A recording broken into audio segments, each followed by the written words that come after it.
Good evening, Mr. Evans here. Tonight we are still reading The Westing Game by Alan Raskin, and we are starting with chapter 21, which is called The Fourth Bomb. The door to apartment 2C opened.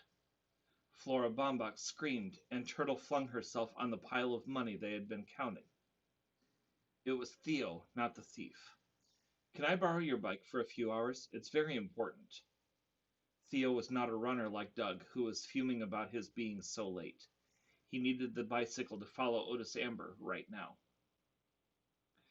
Turtle stared at him in stony silence. "I didn't make that sign in the elevator. Besides, you already kicked me for it. Please, Turtle." She still wouldn't answer, punk kid. "I had a long talk with the police today, but I refused to tell them who the bomber was." "What's that supposed to mean?" "What does she think it means?" "It means that he and everybody else knows that Turtle's the bomber."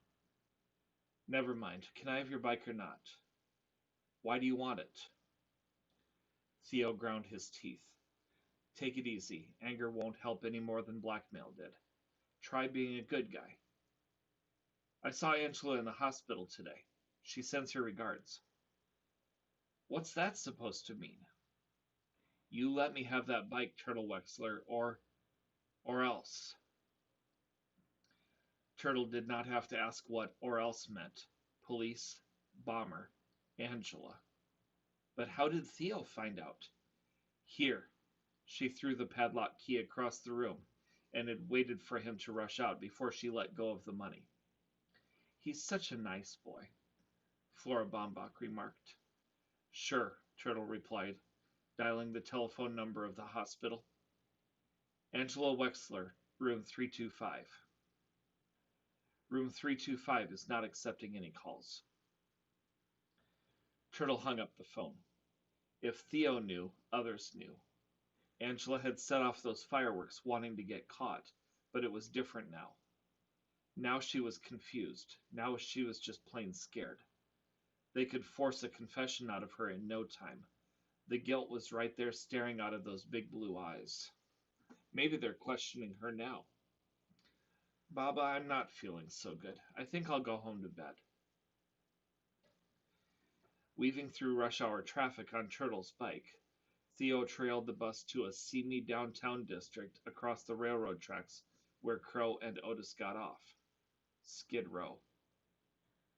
The pair wandered through the dimly littered and stinking street, bending over grimy bums asleep in the doorways, raising them to their unsteady feet, and leading the ragtag procession into a decaying storefront. Paint was peeling off the letters on the window. Good Salvation Soup Kitchen. A drunken wreck of a man lurched into Theo, who put a quarter into the filthy outstretched hand, more out of fright than charity. Snatches of hymn singing drifted toward him as the last of the stragglers staggered through the door. Theo crossed the narrow street and pressed his nose against the steamy soup kitchen window. Rows of wretched souls sat hunched on wooden benches.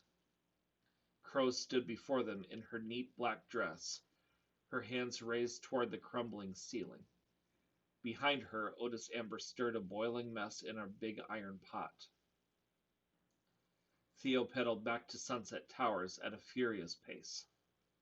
Whatever brought Crow and Otis Amber to these lower depths was none of his business. He hated himself for spying. He hated Sam Westing and his dirty money and his dirty game. Theo felt as dirty as the derelicts he spied on. Dirtier. The judge thought they had finished with the heirs. "Not quite," the doorman said. "Alexander McSuthers. Called Sandy. Age 65. Born in Edinburgh, Scotland. Immigrated to Wisconsin, age 3. Education, 8th grade. Jobs, mill worker, union organizer, prize fighter, doorman. Married, 6 children, 2 grandchildren. Westing connection.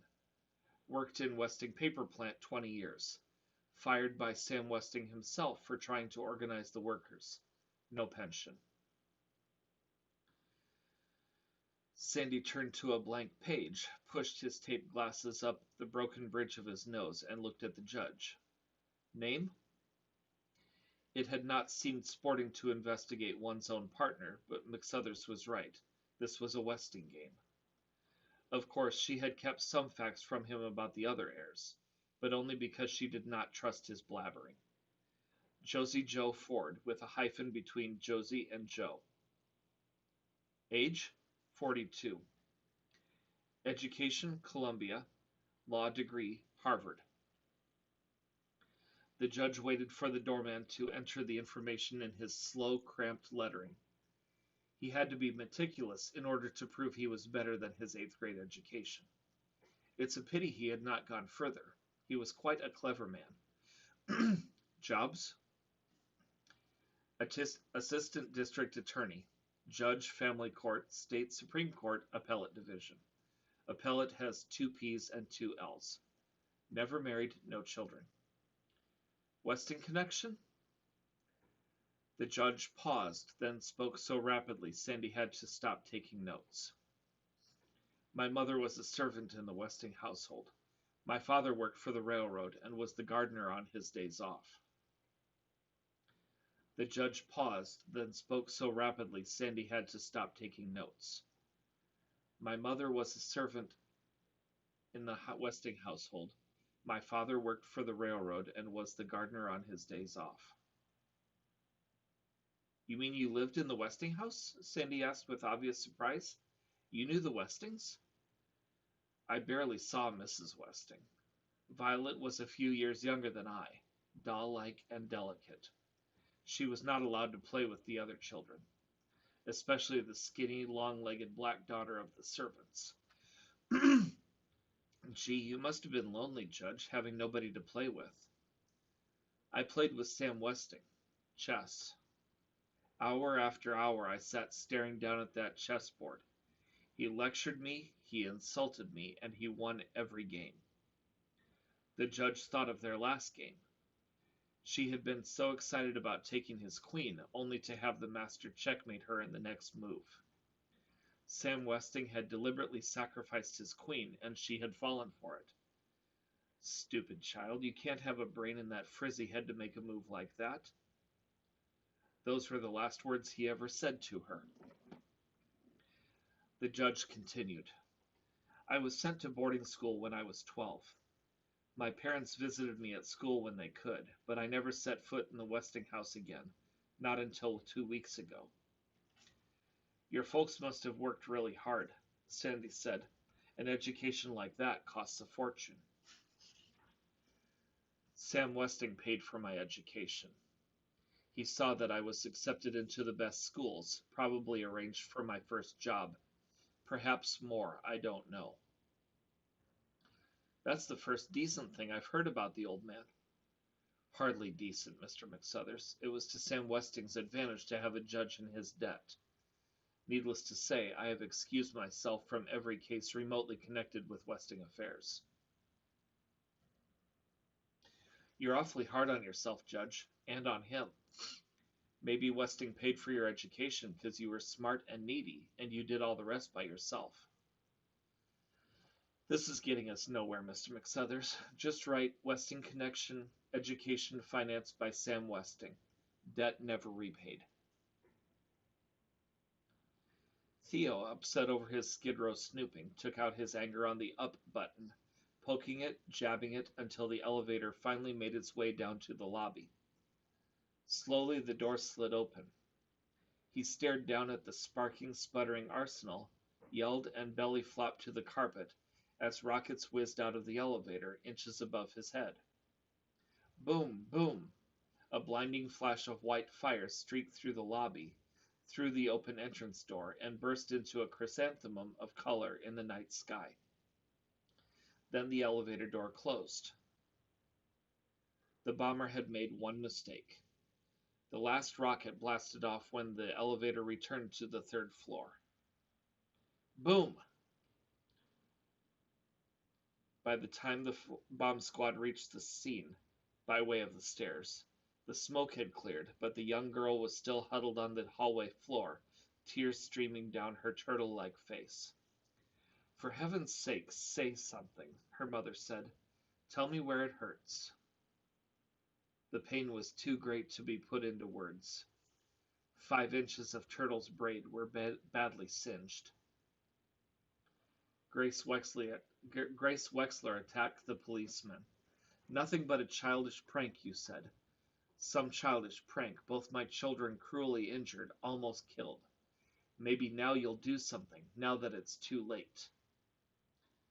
Unshaken by the mother's anger, the policeman held up the sign that had been taped to the elevator wall. The bomber strikes again.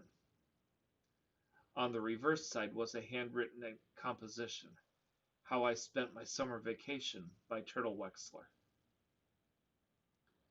Grace grabbed the theme and shook it at her daughter, who was being rocked in Flora Baumbach's arms. Somebody stole this from you, didn't they, Turtle? You couldn't have done such an awful thing. Not to Angela, not to your own sister. Could you, Turtle? Could you? I want to see a lawyer, Turtle replied. The bomb squad, faced with 6 hours overtime filling out forms and delivering the delinquent to a juvenile detention facility, decided it was best for all concerned to escort the prisoner to apartment 4D and place her in the custody of Judge Ford. Judge Ford put on her black robe and seated herself behind the desk. Before her stood a downcast child, looking very sad and very sorry. Not at all like the Turtle she knew. You surprise me, Turtle Wexler. I thought you were too smart to commit such a dangerous, destructive, and stupid act. Yes, ma'am. Why did you do it, Turtle? To hurt someone? To get even with someone? No, ma'am. Of course not. Turtle kicked shins. She was not the type to bottle up her anger. You do understand that a child would not receive as harsh a penalty as an adult would? That there would be no permanent criminal record? Yes, ma'am. I mean, no, ma'am. She was protecting someone. She had set off the fireworks in the elevator to divert suspicion from the real bomber. But who was the real bomber? Nothing to do but drag it out of her, name by name, starting with the least likely. Are you protecting Angela? No! The judge was astounded by the excited response. Angela could not be the bomber. Not that sweet, pretty thing. Thing? Is that how she regarded that young woman, as a thing? And what had she ever said to her except, I hear you're getting married, Angela, or how pretty you look, Angela? Had anyone asked her about her ideas, her hopes, her plans? If I had been treated like that, I'd have used dynamite, not fireworks. No, I would have just walked out and kept right on going. But Angela was different. What a senseless thing to do, the judge said aloud. Yes, ma'am. Turtle stared down at the carpet, wondering if she had given Angela away. Judge Ford rose and placed an arm around Turtle's bony shoulders.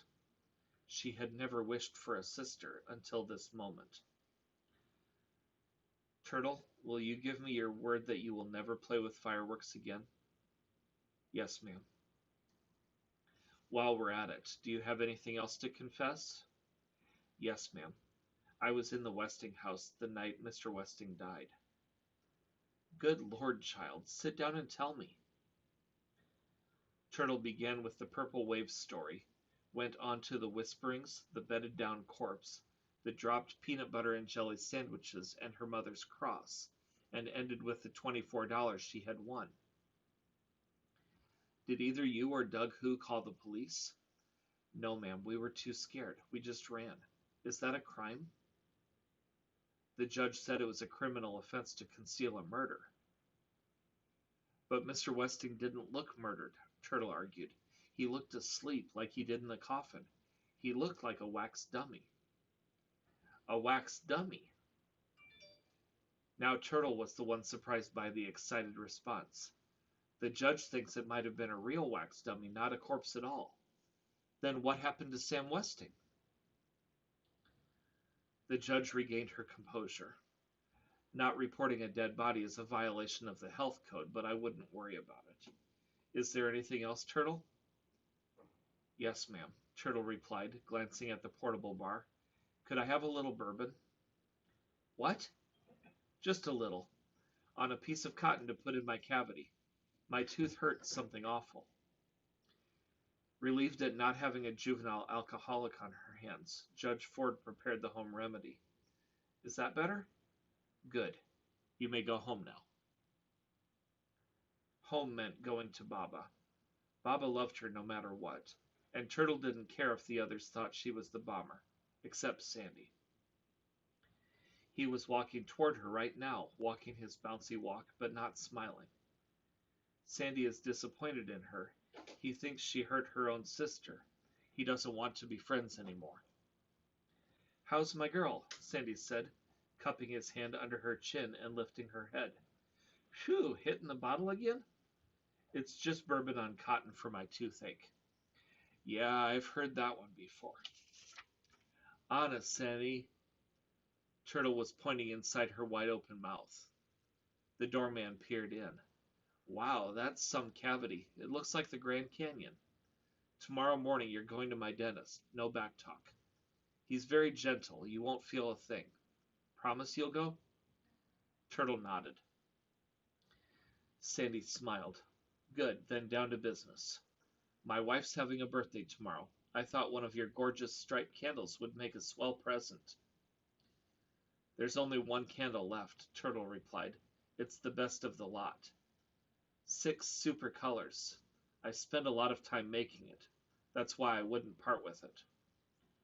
But since it's for your wife's birthday, Sandy, I'll let you have it for only $5, and I won't charge you sales tax. Try not to stick your fanny out so far, Angela said from her chair. Now that Seidel Pulaski depended on crutches, she lurched clumsily, hobbled by old habits. Just keep reading those clues. The secretary straightened, shoulders back, stomach in, until her next step. With their telephones switched off and contagious disease add to the no visitors sign, the bomb victims had privacy at last. Seidel had twice read the entire will aloud. Now Angela, her hands unbandaged, was reshuffling the collected clues. Grains, spacious, grace, good, hood, with, beautiful majesties, from thy purple waves, on, no, mountain. Again, Seidel ordered. Change them around and read either the word on or the word no. Both together are confusing. Good, spacious, grains, with, grace, on, thy purple mountain, hood, waves, from, majesties, beautiful. Shh! Someone was at the door. Angela picked up the note that was slipped underneath. My darling Angela, I guess the sign on the door means I should stay away too. I understand. We both need time to think things over. I'll wait. I love you, Denton. What does it say? What does it say? Seidel pressed, but Angela read only the postscript aloud. P.S. You have another admirer. Chris wants to give you and Miss Pulaski one of our clues. Flora Baumbach has seen it too. The word is plane. Like an airplane? Seidel asked. No, plain like ordinary, like wide-open plains. Plains, grains. Quick, Angela, read the clues again. Good hood, from spacious plain, grains on with beautiful waves, grace thy purple mountain majesties. That's it, Angela, we got it, we got it. Seidel could barely control her excitement. The will said, sing in praise of this generous land. The will said, may God thy gold refine. America, Angela, America. Purple mountain majesties, Angela. Whoopee! Fortunately, Seidel Pulaski was close to the bed when she threw her crutches in the air. And that is going to be the end of our reading for this evening. We will pick it up again tomorrow night with chapter 22. Have a good evening.